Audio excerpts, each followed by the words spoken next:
Hello दोस्तों, कैसे हो आप लोग। आई होप कि सब लोग बहुत अच्छे होंगे, सबकी पढ़ाई बहुत अच्छे से चल रही होगी।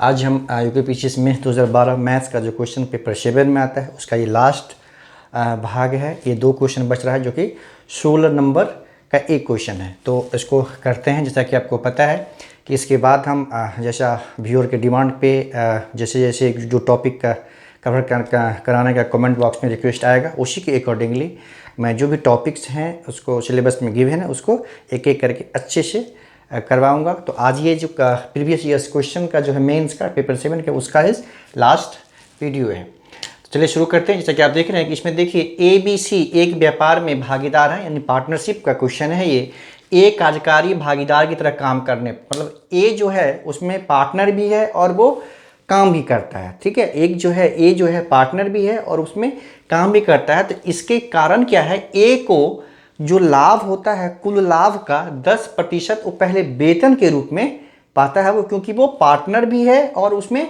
काम भी करता है। तो एक कार्यकारी भागीदार की तरह काम करने पर पूरे लाभ का 10% वेतन के रूप में पा लेता है वो। ठीक है, ए शेष लाभ को फिर जो शेष लाभ है यानी जो 10% ए को मिलने के पश्चात जो शेष प्रॉफिट का अमाउंट है, जो पैसा है, वो तीनों में यानी ABC में 2:3:4 के रेशियो में बांटा जाता है। ठीक है, तो यदि ए को उसमें क्या है कि ए को अगर 3 लाख रुपया मिलता है, मतलब ए का हिस्सा मान लीजिए कि गिवन है कि ए को अगर 3 लाख रुपया मिलता है, मतलब ए को वेतन के रूप में प्लस उसका जो शेयर था प्रॉफिट में उसको जोड़ के कुल उसको 3 लाख रुपया मिलता है, तो बी एवं सी को प्राप्त होने वाली राशि हमें ज्ञात करना है। आई थिंक क्वेश्चन अच्छे से समझ में आ गया होगा कि तीनों व्यापार है, व्यापारिक तीनों का पार्टनरशिप है। उसमें ए क्या है कि पार्टनरशिप भी है और काम भी करता है। तो उसमें ए जो है, ए को मिलता है 10% वेतन, पूरा जो प्रॉफिट का वेतन के रूप में 10% एक्स्ट्रा मिलता है। बाकी तीनों जो ब्रेस्ट प्रॉफिट है वो 2:3:4 के रेशियो में डिवाइड होता है।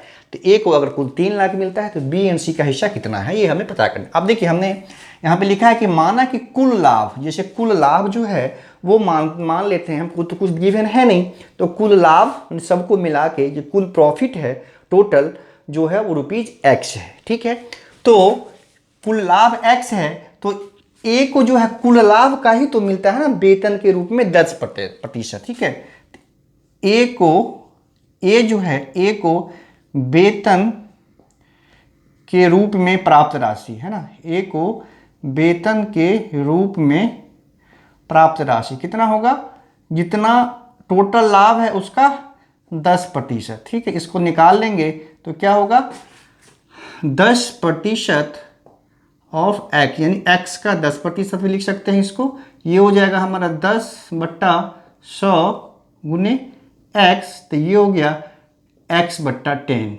है ना। ये जो अमाउंट हो गया वो इसको वेतन के रूप में मिला, ये 10 ये 10 कैंसिल, तो x/10 मतलब ये मिला वेतन के रूप में है ना उसको, ए को। अब कह रहा है कि शेष लाभ, कुल लाभ x है, उसका x/10 मिल गया इसको वेतन के रूप में, क्वेश्चन में ही दिया हुआ है। फिर शेष लाभ को, अब जो शेष लाभ बचा तो शेष लाभ की राशि क्या होगा, हम फाइंड करना पड़ेगा शेष लाभ की राशि। ठीक है, टोटल लाभ हमने x माना है, ए को मिल गया वेतन के रूप में x/10, तो x माइनस x/10, तो ये हो जाएगा हमारा 9x/10। ये हो गया शेष लाभ की राशि है ना। अब यही लाभ की राशि जो है तीनों में यानी ABC में बांटा जाएगा 2:3:4 के रेशियो में। ठीक है, तो इसी में है कि ए को x/10 प्लस उसका शेयर जो है ये 2 वाला है ना, कुल में 2:3:4 का रेशियो है, उसमें 2 हिस्सा मिलता है किसको, ए को। तो वेतन प्लस उसका 2 हिस्सा मिला कि उसको 3 लाख रुपया मिलता है, तो बाकी बी एंड सी को कितना पैसा मिलेगा ये हमें पता करना। ठीक है, तो रेशियो देखिए A:B:C दिया हुआ हमें 2:3:4 है ना, ये क्वेश्चन में गिवन है, दिया हुआ है। अब कुल भाग मतलब क्या होता है एक्चुअली कि देखिए ये जो कुल भाग है जो 2:3:4 ये टोटल है, 2 भाग 3 भाग प्लस 4 भाग, तो कुल भाग जो हो गया वो हो गया 2 + 3 + 4 यानी 4 2 7 2 9। ठीक है, मतलब ए बी सी को मिला के जो रेशियो मिलता है 2:3:4 में, तो सभी को मिला के कुल पार्ट कितना हो जाएगा, कुल भाग हो जाएगा 2 + 3 + 4 करके। ठीक है, अब देखिए इसमें कुल भाग है 9 और उसमें ए का हिस्सा है कितना, 2 भाग, बी का हिस्सा होगा 3 भाग और सी का हिस्सा होगा 4 भाग। अब देखिए तो ये तो ए में ए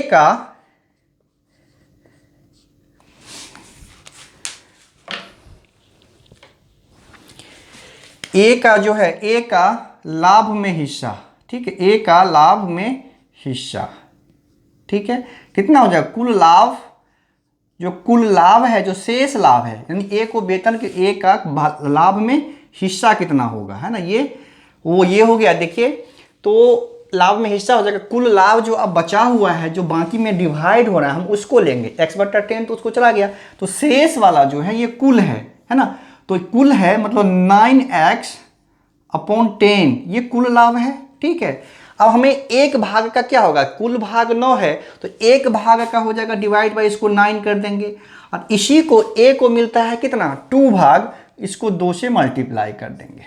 क्लियर है, मतलब अब ये समझिए ए का लाभ में हिस्सा क्या होगा, तो कुल लाभ जो तीनों में बांटा जाना है वो है 9x/10। क्लियर है, ठीक है, कुल भाग है 9, कुल भाग कितना है 9, तो एक भाग में इसको हमको 1 भाग, एक भाग कितने के बराबर होगा, तो 9x/10 ये कुल लाभ है, और ये कुल भाग कितना है, इसलिए हमने यहाँ पे ऐड, कुल भाग है 9, तो का डिवाइड कर देंगे इसको, तो एक भाग का हिस्सा निकल जाएगा, यानी एक रेशियो का जो हिस्सा होगा वो निकल जाएगा, और ए का रेशियो कितना है 2, ए का रेशियो है 2, तो इंटू 2 कर देंगे तो ए का हिस्सा निकल जाएगा किसमें, लाभ में। तो अब इसको सॉल्व कर लेंगे, तो 9x/10, ये नीचे 9 इंटू हो जाएगा, इंटू 2 हो गया यहाँ पे, तो ये देखिए 9 कैंसिल, 2 5 जा 10, तो ये हो गया ए का हिस्सा हो गया लाभ में x/5। अच्छा, इसको कैसे सॉल्व किया ये आप ये समझिए, इसको दो तरह से आप समझिए, एक होता है जैसे मान लीजिए 2/3, एक बिग डिवाइड यहाँ पे है, ठीक, तो अगर यहाँ पे जैसे 4 है, ठीक, बिग डिवाइड यहाँ पे है, मतलब बड़े वाले डिवाइड के ऊपर में दो, मतलब ऐसे में है 2/3 या नीचे में एक ही नंबर, तो क्या करते हैं हम इसके नीचे 1 ले लेते हैं, ठीक, तो ये हो जाता है 2/3 डिवाइड बाई 4/1, तो ये हो गया 2/3 इंटू हो जाएगा 1/4 ये। लेकिन यहाँ पे देखिए वही सिचुएशन यहाँ है, ये सिचुएशन सेम सिचुएशन यहाँ है ना, ये सर 9x/10 है, एक बिग डिवाइड है, क्योंकि हमने ये एक अमाउंट है लाभ का, ये बिग डिवाइड है, यहाँ पे 9 है, इसके नीचे 1 लेंगे तो ये 9 जो है फिर 10 के साथ जब मल्टीप्लिकेशन में आएगा तो 9 10 के साथ चला जाएगा। एक दूसरा सिचुएशन ये होता है कि 2/3 यहाँ पे बिग डिवाइड है, ऐसे है ना, 2/3 ये 4 है, मतलब ये बिग डिवाइड है, तो यहाँ पे तो कुछ है नहीं, उस केस में क्या होता है, ये जो 4 है ये ऊपर चला जाता है, मतलब 2 × 4/3 हो जाता है, ये आपको याद रखना, ऐसे होता है। अगर बिग डिवाइड यहाँ पे जिस तरह का हो वैसे सॉल्व करना है, अगर बिग डिवाइड यहाँ पे उसके ऊपर एक ही डिजिट है तो यहाँ का जो हर में नंबर है उससे मल्टीप्लाई, ऊपर वाले से मल्टीप्लाई हो जाएगा। अगर बिग डिवाइड के नीचे अगर एक ही डिजिट है और दो फ्रैक्शन न्यूमरेटर और डिनोमिनेटर ऊपर है, यहाँ पे एक ही है, तो ये जो है वो नीचे वाले के साथ मल्टीप्लाई होगा, तो इसको ऐसे यहाँ पे करना है, अच्छे से क्लियर में ये समझ में आपको आ गया होगा। अब देखिए ये ए का हिस्सा हुआ लाभ में, ठीक है, तो ए का तो एक और पार्ट है, उसको वेतन के रूप में भी कुल मिला है, कुछ पैसा मिला है, तो दोनों मिला के ना ए का कुल प्राप्त राशि होगा। तो ए को प्राप्त कुल राशि, ए को प्राप्त कुल राशि दोनों को ऐड कर देंगे, सिंपली कुछ करना है नहीं। कुल राशि कितना हो जाएगा, वेतन के रूप में x/10 और लाभ में हिस्सा मिला x/5, तो ये हो गया हमारा, इसका 10 एलसीएम हो गया x + 2x मतलब 3x/10। ये मिला, ए को कुल राशि प्राप्त हुआ। ठीक, यही तो 3 लाख के बराबर होगा ना। यही तो क्वेश्चन में कह रहा है कि वेतन के रूप में अब प्लस इसका जो शेयर है उसको दोनों को मिला के ए को कितना मिलता है, 3 लाख रुपया। तो अकॉर्डिंग टू क्वेश्चन 80Q यही तो है 3x upon 10 equal to 3 lakh. 2 3 4 5 है ना। तो यहाँ से देखिए x इक्वल टू क्या हो जाएगा, 3 लाख 4 5 गुने 10 बट्टा 10। क्लियर है, ये 10 हो गया। अब ये 0 कैंसिल हो गया, सॉरी ये 3 होगा ना, 10 तो ऊपर चला गया, ये 3 बच गया। ठीक, तो ये देखिए ये हो जाएगा 1 लाख से कैंसिल, 1 2 3 4 5, 1 लाख इंटू 10 कितना हो जाएगा, ये हो गया 10 लाख 4 5, ये हो गया। ये मतलब कुल लाभ हुआ, ये x जो हमने माना था यहाँ पे कुल लाभ, तो ये कुल लाभ निकल गया कितना, 10 लाख है ना। ए का हिस्सा तो 3 लाख हो गया और कुल लाभ निकल गया 10 लाख। ठीक है, तो अब देखिए यहाँ पे बी का हिस्सा क्या हो, जैसे हमने ए का ये हिस्सा निकाला वैसे बी का हिस्सा निकाल लेंगे। तो बी का हिस्सा क्या हो जाएगा, देखिए बी का हिस्सा हो जाएगा यहाँ पे जैसे कुल है, कुल लाभ कितना है 9x अपॉन 10, जो बचा है कुल मतलब इसको x अपॉन 10 देने के बाद जो अब इसमें डिस्ट्रीब्यूट होना है वही तो है ना। तो 9x अपॉन 10 होगा, उसी तरह से फिर ये डिवाइड बाय 9 होगा। एक हिस्सा निकालेंगे पहले, जैसे इसमें हमने एक हिस्सा निकाला, उसके बाद इंटू 2 किया तो ए का निकला। अब बी का क्या है, इंटू 3 है, बी का इंटू 3 होगा, इंटू 3 होगा मतलब फिर वहाँ पे 9x अपॉन 10 इंटू 9 होगा, इंटू 3 हो गया। तो ये 9 9 कैंसिल हो गया। अब फिर देखिए x इक्वल टू, अब यहाँ से फाइंड कर चुके हैं 10 लाख, x का वैल्यू पुट कर देंगे 1 2 3 4 5, ये 10 लाख अपॉन 10 इंटू 3, ये 0 कैंसिल, 1 लाख बच गया। तो b का भी हिस्सा हो गया 3 लाख रुपया, b का भी हिस्सा हो गया 3 लाख, ए का भी हिस्सा हो गया 3 लाख, वो तो गिवन है क्वेश्चन में। तो दूसरा पार्ट जो हमें पता करना है, बी एवं सी को प्राप्त होने वाली राशि ज्ञात कीजिए। तो बी को मिलेगा रुपीज़ 3 लाख, एक निकल गया बी का हिस्सा। ठीक, इसी तरह से सी का, जैसे यहाँ पे बी का हिस्सा निकाला हमने वैसे सी का हिस्सा, वो भी बहुत आसान हो गया। सी का हिस्सा हो जाएगा यहाँ पे, वही प्रोसेस करेंगे सेम। ठीक है, सी का हिस्सा हो जाएगा 9x अपॉन 10, ये 9 को यहीं पे इंटू कर देते हैं, इंटू फिर इसका हिस्सा, ये है रेशियो है 4, सी का रेशियो है सी का है 4 भाग, तो इंटू 4 कर देंगे। ठीक, तो यहाँ पे तो वही होगा, 9 9 कैंसिल हो गया, x इक्वल टू डालेंगे 10 लाख 2 3 4 5 अपॉन 10 इंटू 4, ये देखिए 1 0 यहाँ से कैंसिल, 1 लाख, ये हो गया 4 लाख रुपये। 4 लाख जो हिस्सा हो गया वो हो गया सी का हिस्सा। तो यही हमारा आंसर हो गया। एक तो हो गया 3 लाख बी का हिस्सा, एक हो गया सी का हिस्सा 4 लाख। तो बहुत सिंपल था, पहले हमने एक्स सपोज कर लिया कुल लाभ, उसमें से ए का वेतन निकाल दिया। ठीक है, अब दो जो सबका तीनों का रेशियो है उसको ऐड कर दिया तो वो कुल भाग हो जाएगा। जब कुल लाभ जितना बांटना है अब सब में, वो 9 भाग, ये जो होगा 9 भाग बराबर एक्स अपॉन 10 हो गया, इसी को बांटना है। तो एक भाग में बांट लेंगे, इंटू 2 कर देंगे तो ए का हिस्सा, एक भाग में बांट के इंटू 3 कर देंगे तो बी का हिस्सा, 1 भाग में बांट के इंटू 4 कर देंगे तो सी का हिस्सा। एक भाग में कैसे बांटा हमने कि कुल लाभ जो बांटना है सब में वो है आपका ये वाला 9x अपॉन 10, ये हमने फाइंड किया है माइनस करके वेतन, और उसको ये है कुल भाग हमने पता कर लिया, ये 9 है, तीनों को ऐड कर देंगे तो कुल भाग आ गया। जो ही कुल भाग आ गया तो टोटल अमाउंट जितना डिस्ट्रीब्यूट करना है उसको जब कुल भाग से हम डिवाइड कर देंगे तो एक भाग का हिस्सा वो निकल जाएगा। तो इस तरह से हमने इसको सॉल्व कर लिया, बहुत सरल था, कोई मुश्किल ज़्यादा था नहीं। अगला क्वेश्चन जो है वो तो बस फ्रैक्शन पे डिपेंड है, जैसे हमने बचपन में फ्रैक्शन सॉल्व करते हैं, थोड़ा सा बस उसमें प्रोसेस थोड़ा सा लेंदी कर दिया है, बट जो फ्रैक्शन का प्रोसेस होता है सॉल्व करने का, उसी के आधार पे उसको हम सॉल्व करते जाएंगे तो बहुत आसानी से इसका आंसर जो है वो आ जाएगा। देखिए हम कैसे इसको सॉल्व करते हैं, कितना आसानी से। क्वेश्चन है इसका 4 1/7, ठीक है, -2 1/4, ये है डिवाइड बाय 3 1/2 प्लस 1/7 है। ठीक, ये बीच में डिवाइड है। ठीक है, अब यहाँ पे देखिए ये 1 है, ये डिवाइड है यहाँ, फिर 2 प्लस ये 1 है ऊपर, फिर यहाँ पे 2 प्लस फिर यहाँ पे 1 है, 1 है, हाँ ठीक है, फिर यहाँ पे है 5 माइनस 1/5, यही है एग्जैक्टली 1/2 प्लस, हाँ ये।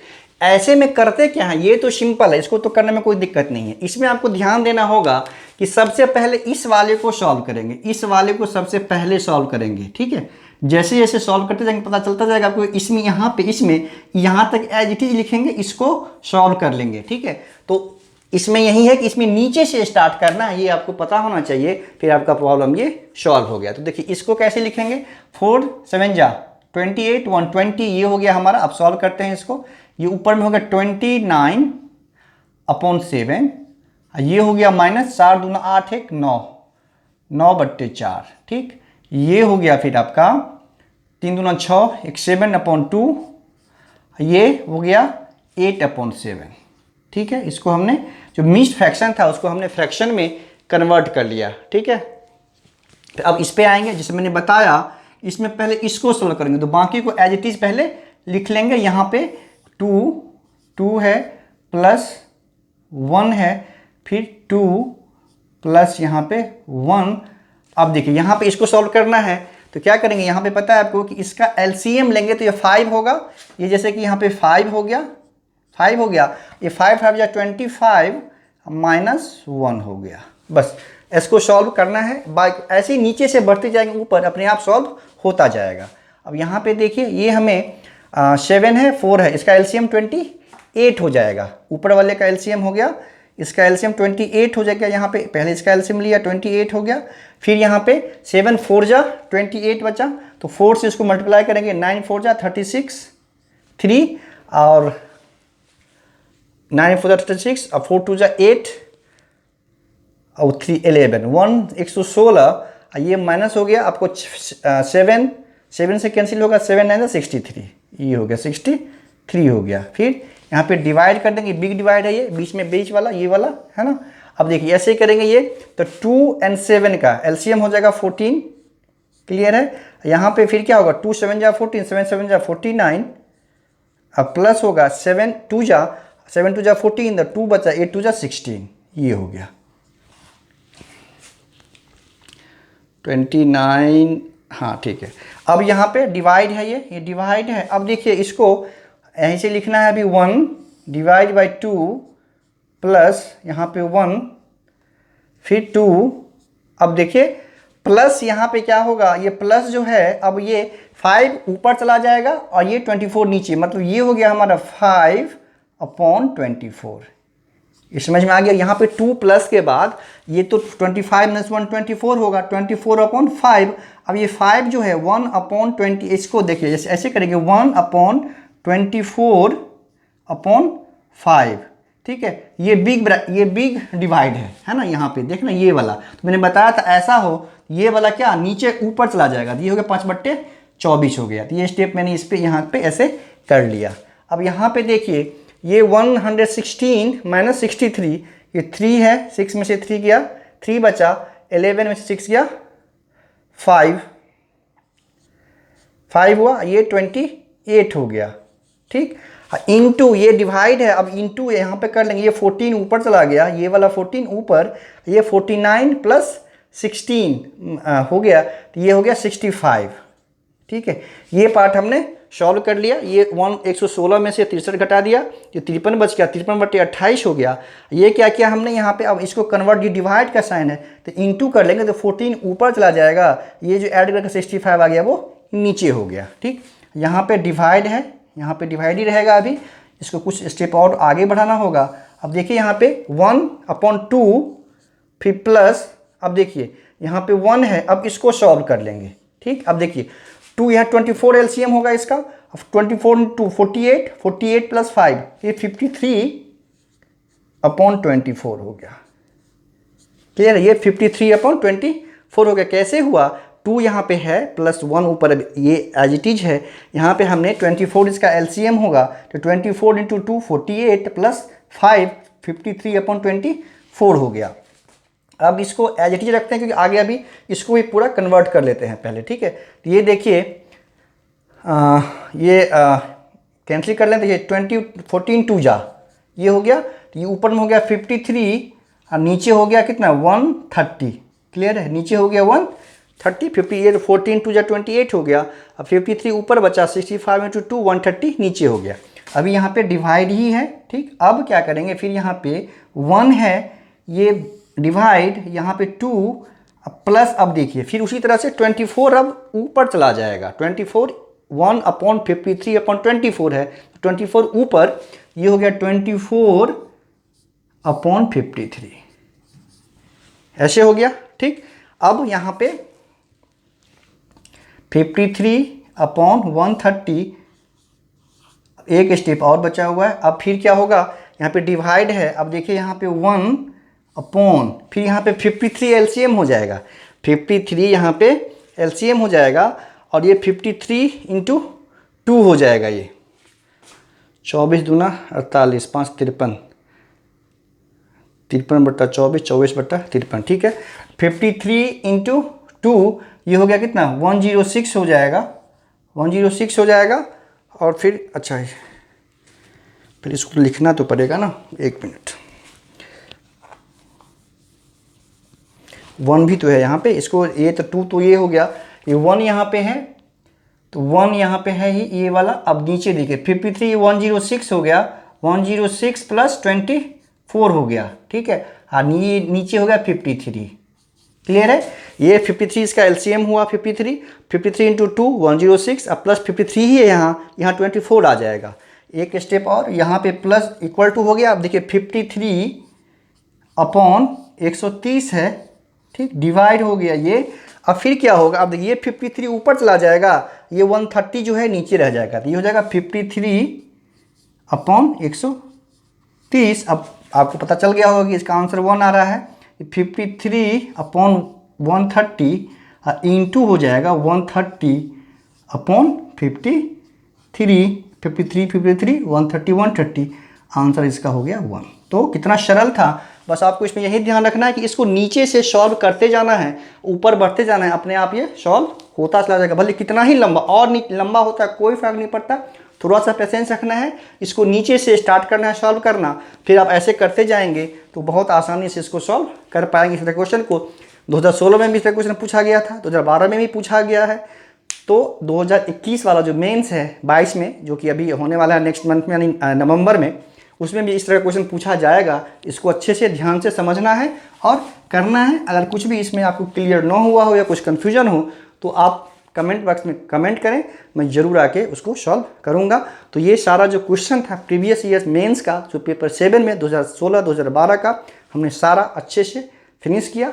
अब अगले भाग में आते हैं, इसका जो सिलेबस है टॉपिक वाइज उसको करेंगे, और फिर उसके बाद किसी भी टॉपिक से कोई भी क्वेश्चन पूछा जाएगा आप लोग बहुत आराम से सॉल्व कर सकते हैं।